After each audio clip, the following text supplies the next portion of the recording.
दोस्तों, गर्मी में कोई सब्जी बना लीजिए, मगर जब तक साथ में रायता ना हो भोजन अधूरा अधूरा सा लगता है। आज हम खीरा, टमाटर और कुछ अन्य सब्जियों के कॉम्बिनेशन से ऐसा ताजगी भरा रायता लेकर आए हैं जिसे खाकर आपकी आत्मा तक तृप्त हो जाएगी।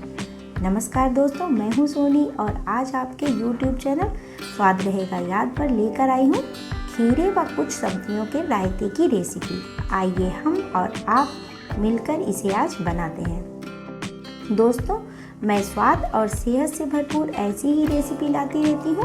मेरी वीडियो को अधिक से अधिक लाइक करें, शेयर करें। चैनल पर नए हैं तो सब्सक्राइब करके घंटी वाला बटन दबाना ना भूलें। यहाँ हमने लिया है एक खीरा, एक टमाटर, एक प्याज, 2 हरी मिर्च, आधा कप हरा धनिया, थोड़ा पुदीना, 1 चम्मच जीरा, 2 चुटकी हींग, 1/4 चम्मच कश्मीरी मिर्च पाउडर, आधा चम्मच रायता मसाला, 1/4 कप अनार के दाने।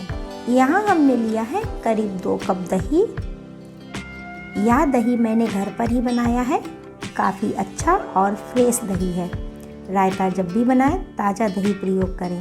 अब खीरा को छीलकर हम इस तरह से ग्रेटर की मदद से ग्रेट कर लेंगे। दोस्तों, खीरा खाने से कब्ज की समस्या दूर होती है। डायबिटीज के रोगियों के लिए खीरा काफ़ी फायदेमंद है। यह मोटापा और ब्लड प्रेशर की समस्या दूर करने में सहायक होता है। साथ ही दांतों और मसूड़ों के हेल्थ के लिए खीरा काफ़ी फायदेमंद होता है। दही की खासियतें तो आप जानते ही हैं। ये कब्ज की समस्या, मोटापा, सूजन दूर करने का काम करता है। कैल्शियम का अच्छा स्रोत होने के कारण दही हड्डियों व दांतों के लिए फायदेमंद है। इसी तरह हम प्याज को भी ग्रेट कर लेंगे। अब एक बाउल में दही डाल लेंगे और खीरा व प्याज को इसमें डालकर मिक्स कर देंगे। इसके बाद टमाटर को कुछ इस तरह से चॉप कर लेंगे और हरी मिर्च को भी इस तरह से फाइन चॉप करेंगे।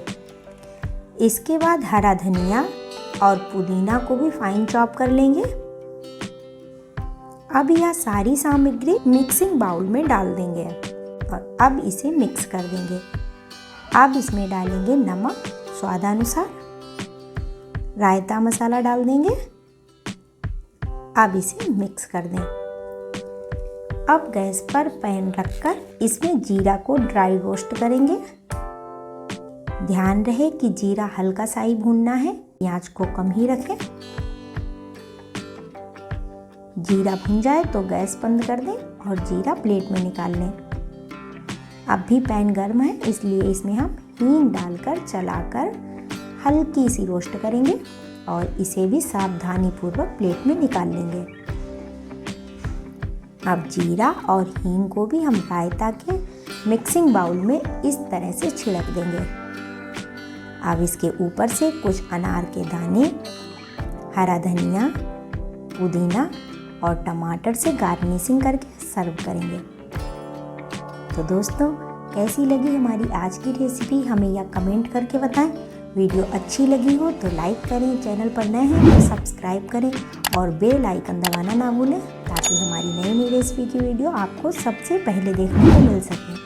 इसी के साथ लेती हूँ आपसे विदा, फिर मिलती हूँ किसी धमाकेदार रेसिपी के साथ। तब तक के लिए बाय बाय दोस्तों।